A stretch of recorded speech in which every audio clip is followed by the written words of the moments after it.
Tahapan kedua masa kehamilan ini dimulai dari 2 sampai 8 minggu.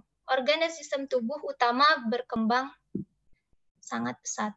Ini adalah masa kritis saat embrio paling rentan terhadap pengaruh destruktif dari lingkungan prenatal. Sistem atau struktur organ yang masih berkembang pada saat terpapar lebih mungkin untuk terkena efeknya.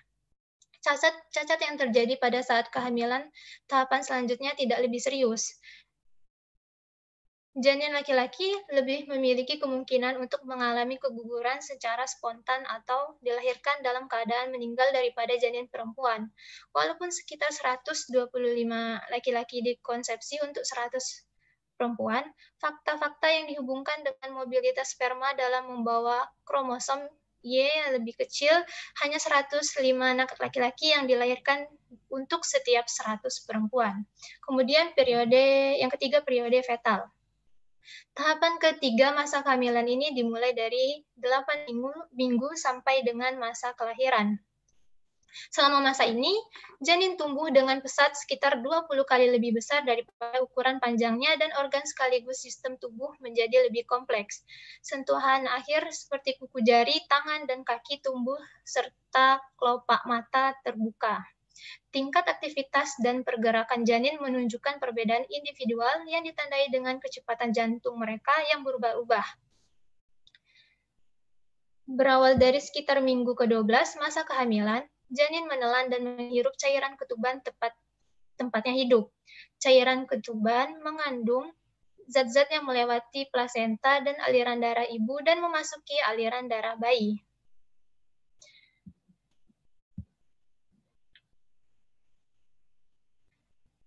Kemudian, saat 60 janin mendengar perempuan membaca, detak jantung mereka meningkat. Jika suara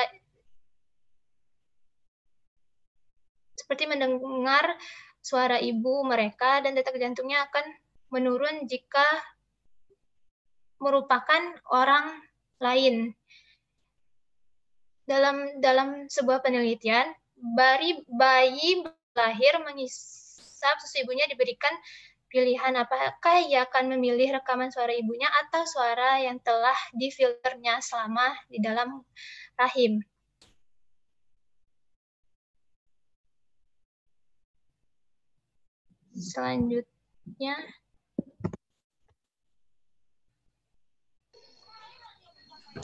Selanjutnya, faktor-faktor yang mempengaruhi perkembangan masa prenatal.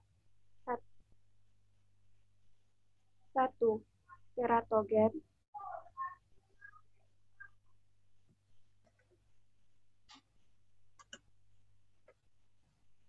Teratogen, unsur-unsur yang menyebabkan adanya kelainan pada kelahiran akibat dari proses kehamilan yang tidak optimal. Bila teratogen beraksi pada awal kehamilan saat proses pembuahan dan organogenesis, bisa jadi berdampak negatif pada janin yang mengakibatkan kelainan anatomis. Namun, apabila tetragen beraksi pada saat organogenesis sudah lengkap dan matang di usia kehamilan tua, kemungkinan tidak menyebabkan kelainan anatomis. 2. Faktor ibu. Ibu menjadi kunci utama saat berpengaruh terhadap perkembangan janin, sehingga kondisi fisik dan psikis ibu harus dijaga agar janin berkembang dengan sempurna. Selain itu, penyakit dan kondisi ibu selama kehamilan bisa mengakibatkan infeksi, kelainan, dan kerusakan pada proses kehamilan yang mengakibatkan bayi kurang sempurna. Beberapa penyakit dapat mempengaruhi janin, antaranya campak rubella, sifilis, herpes, alat kemaluan, dan AIDS. Selain dari penyakit, usia ibu juga mempengaruhi janin. Ibu yang hamil di usia berisiko yaitu saat remaja di bawah 18 tahun, dan saat usia ibu sudah memasuki dewasa tengah di atas 35 tahun. Bayi yang lahir dari ibu remaja kebanyakan mengalami prematur dan keguguran. Pada ibu yang berusia parubaya, kehamilan bisa mengakibatkan keguguran, keterbelakangan mental pada bayi, dan komplikasi penyakit. 3. Faktor ayah. Ayah juga berperan penting dalam perkembangan optimal janin. Perhatian dan kasih sayang seorang ayah kepada ibu akan membuat emosi ibu akan stabil, tenang, dan bahagia. Stimulasi ayah pada janin dan sering mengajak berbicara janin dalam kandungan juga dapat menenangkan janin, membangunkan ikatan emosi bayi dengan ayah dari suara dan sentuhan bayi. Tidak berdampak pada perkembangan bahasa bayi. Selain itu, usia dan tua mengakibatkan Anda kekurangan kalsium, sehingga tinggi badan kurang dan bisa mengakibatkan anak mengalami keterbelakangan mental seperti Down syndrome. Faktor lingkungan. Polusi dan bahan-bahan beracun yang semakin banyak di suatu lingkungan dapat membahayakan kondisi lingkungan dan berakibat keterbelakangan mental pada anak. Terkontaminasi polusi dan bahan-bahan beracun dapat mengakibatkan keterbelakangan mental pada anak.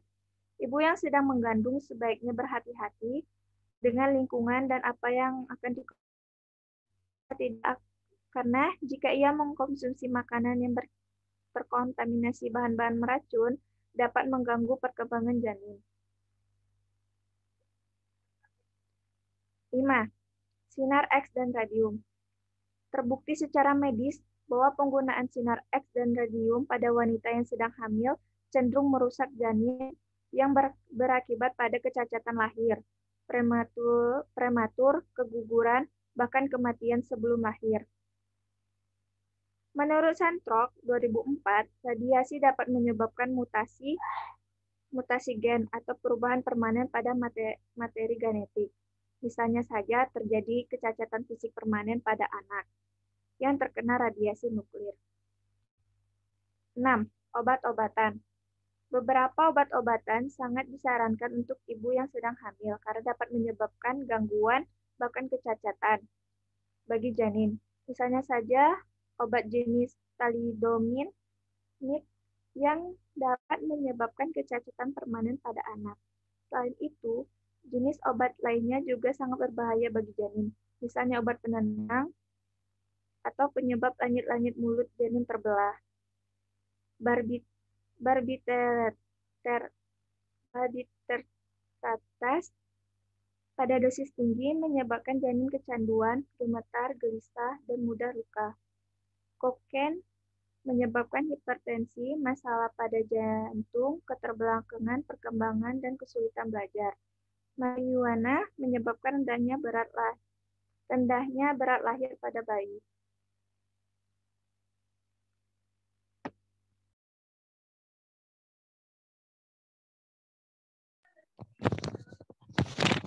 Empat, bahaya fisik pada masa prenatal. Selanjutnya, bahaya fisik pada prenatal periode zigot menurut Harlock 1980.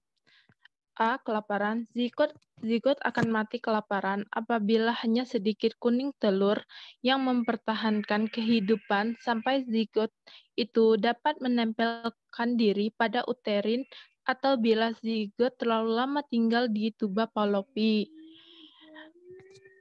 B. Kurangnya persiapan uterin. Implantasi tidak dapat terjadi bila pada waktunya dinding uterin belum siap menerima zigot karena adanya ketidakseimbangan kelenjar. C. Implantasi di tempat yang salah.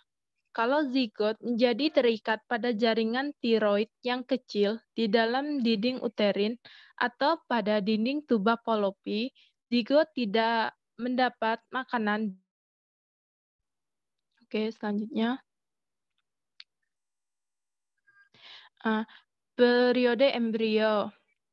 Keguguran, jatuh, stres, kekurangan gizi, gangguan kelenjar, kekurangan vitamin, dan penyakit bahaya seperti pneumonia dan diabetes dapat menyebabkan embrio keluar dari tempatnya di dinding uterin yang mengakibatkan keguguran. Keguguran yang disebabkan karena kondisi yang kurang baik pada masa prenatal cenderung terjadi antara minggu ke-10 dan ke-11 setelah pembuahan. B. Ketidakteraturan perkembangan. malnutrisi ibu, kekurangan vitamin dan kelenjar, penggunaan obat-obatan, alkohol dan tembakau yang berlebihan, dan penyakit seperti diabetes dan cacar Jerman mengganggu perkembangan yang normal, khususnya otak embrio. Selanjutnya, periode janin. Keguguran. Keguguran selalu mungkin terjadi sampai kehamilan bulan kelima. Waktu yang paling peka adalah periode datangnya haid secara normal. Ada dua sebab terjadinya keguguran, yaitu fisik dan psikis. Sebab fisik, misalnya kecelakaan tertentu yang dialami ibu, jatuh atau yang lainnya. Sebab psikis, misalnya tekanan batin yang luar biasa yang dialami ibu hamil, menurut Putyartanta 2012. B. Prematur. Janin yang beratnya kurang dari 2 pon 3 ons mempunyai kesempatan hidup yang lebih kecil daripada janin yang lebih berat dan mempunyai kemungkinan lebih besar untuk mengalami perkembangan salah bentuk. C. Komplikasi pada saat melahirkan. Tekanan yang dialami ibu mempengaruhi kontraksi uterin dan cenderung mengakibat komplikasi dalam melahirkan.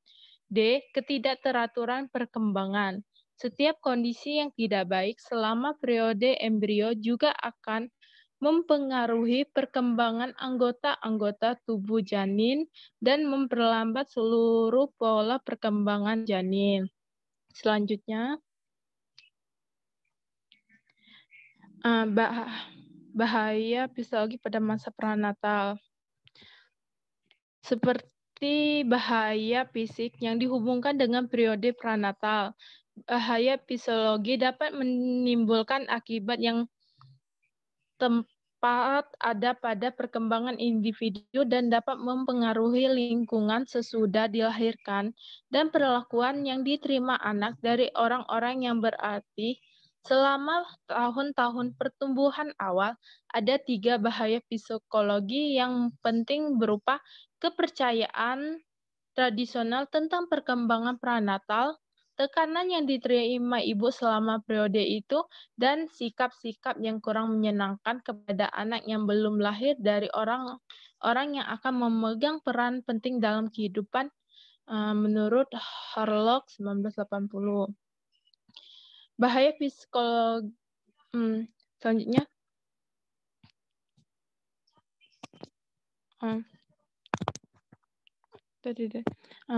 Bahaya psikologi dengan prenatal berupa tekanan yang dialami ibu, yaitu keadaan emosi yang meninggi selama beberapa waktu. Tekanan ibu mempengaruhi anak yang berkembang baik sesudah atau sebelum atau sesudah kelahiran. Tekanan yang tidak terlalu kuat dan hanya kadang-kadang terjadi tidak banyak menunjukkan ketidakberaturan perkembangan, meskipun dapat meningkatkan kegiatan janin. Kalau peningkatan kegiatan ini hanya sedikit saja, maka akibatnya akan baik karena janin memerlukan latihan untuk perkembangan otot yang sehat. Kalau tekanan ini mengakibatkan peningkatan kegiatan janin yang berlebihan, janin akan mengalami kekurangan berat badan dan kegelisahan sedemikian rupa sehingga penyelesaian awal setelah melahirkan akan sangat berpengaruh. Oke. Bahaya psikologi umum yang ketiga selama masa perkembangan prenatal adalah sikap kurang menyenangkan dari orang-orang yang berarti dalam kehidupan anak. Dalam banyak hal, bahaya ini merupakan efek yang paling serius dan paling mendalam, karena sekali sikap berkembang, maka sikap itu cenderung mapan dan hanya ada sedikit sekali perubahan. Oke, sekian. Terima kasih.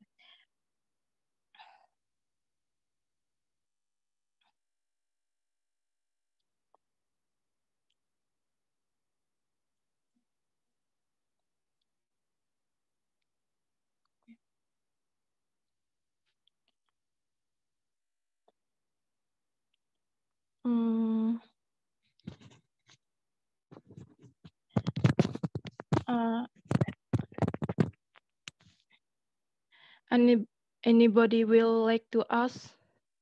You can freely ask question about this presentation. Izin bertanya, moderator. Disilakan Puji Pramulia.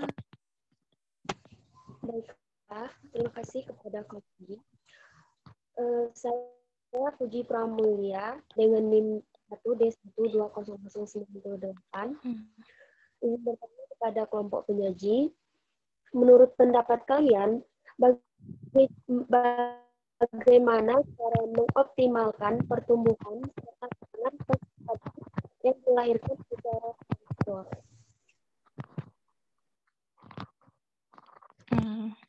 Baiklah, thank you. Please read a question in the chat. Putri Abdia. Assalamualaikum warahmatullahi wabarakatuh. Saya Putri Afdiah, NIM 1D1200097, izin bertanya kepada kelompok penyaji. Apakah kegiatan yang dilakukan oleh seorang ibu yang sedang mengandung berpengaruh terhadap kepribadian sang anak yang sedang dikandungnya ketika lahir nanti? Jika iya, mengapa? Terima kasih. Wassalamualaikum warahmatullahi wabarakatuh. Last question. Izin bertanya, moderator. Dipersilakan. Oke, pertanyaan saya adalah, apa yang dapat mempengaruhi perubahan genetik pada anak? Terima kasih. Please read a question in the chat.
Dipersilakan.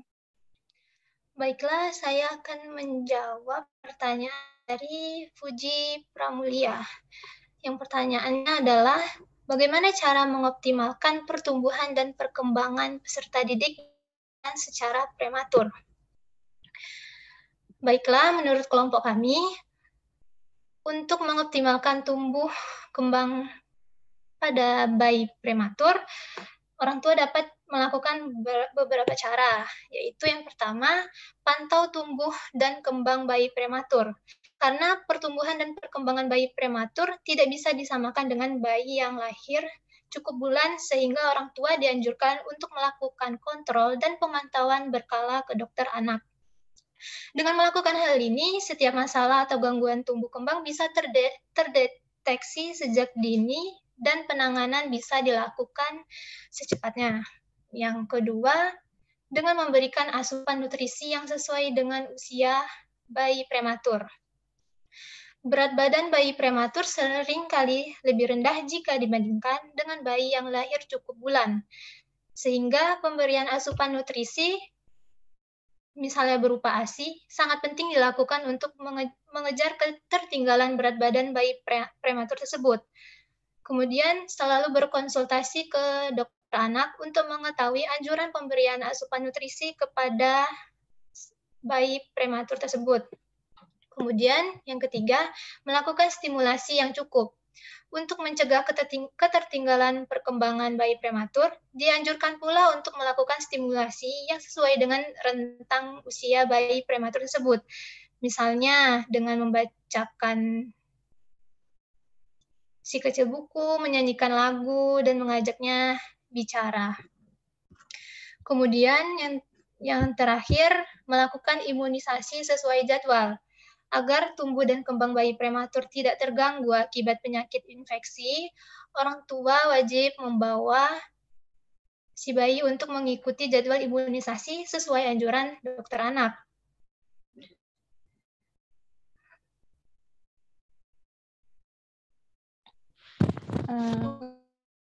Ya.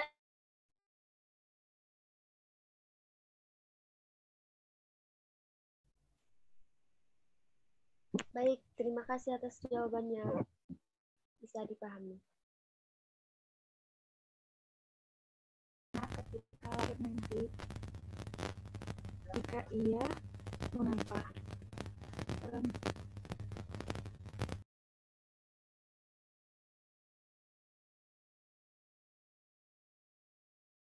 Menurut saya, itu akan berpengaruh. Jika ibunya bekerja keras, dia nanti bakalan stres. Terus, pada masa janin yang dalam kandungan seorang ibu mengalami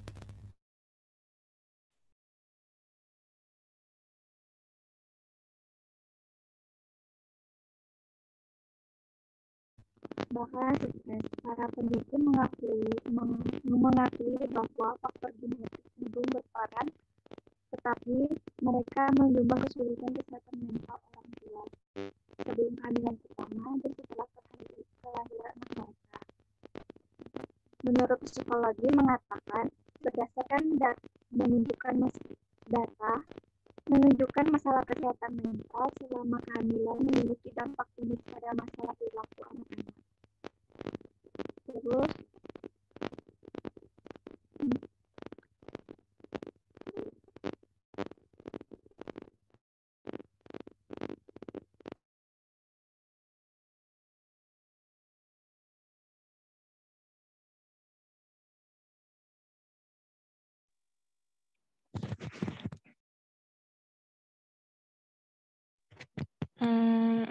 Bagaimana?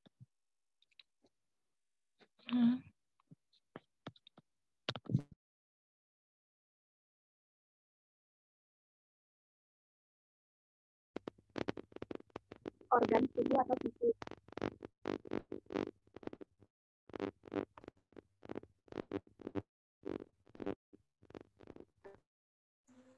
Maaf sebelumnya, suaranya kurang jelas.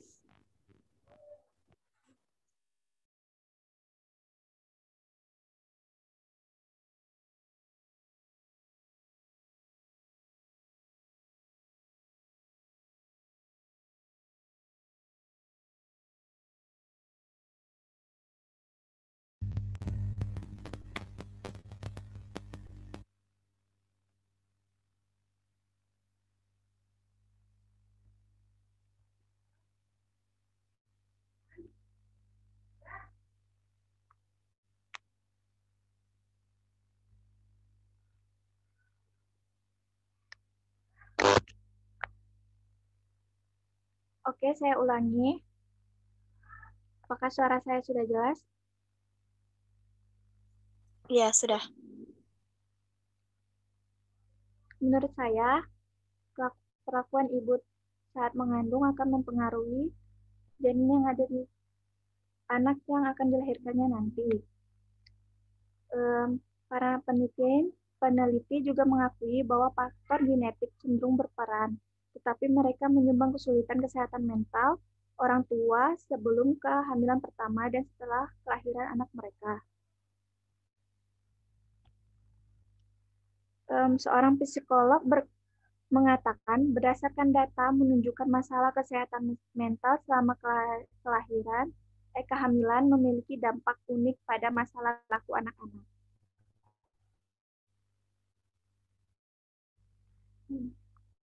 Terus, masa di mana janin yang ada di dalam kandungan seorang ibu mengalami perkembangan struktur organ tubuh atau fisik, serta emosi, bahkan juga mental seorang bayi. Walaupun masih ada di dalam kandungan, walaupun masih ada di dalam kandungan, walaupun masih dalam masa pertumbuhan di dalam rahim, tetapi janin tersebut dapat merasakan apa yang dirasakan oleh ibunya dan apa yang telah dilakukan oleh ibunya. Sehingga di sini proses utama kedekatan hubungan antara bayi dan ibunya. Apakah jelas? Baik, terima kasih atas jawabannya. Saya paham.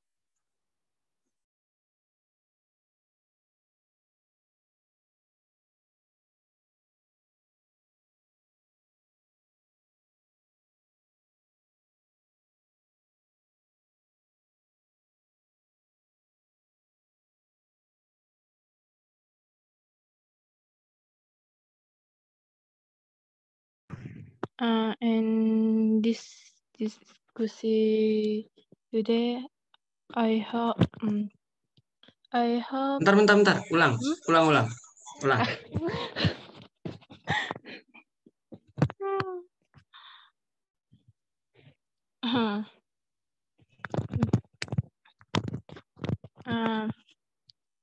Alright.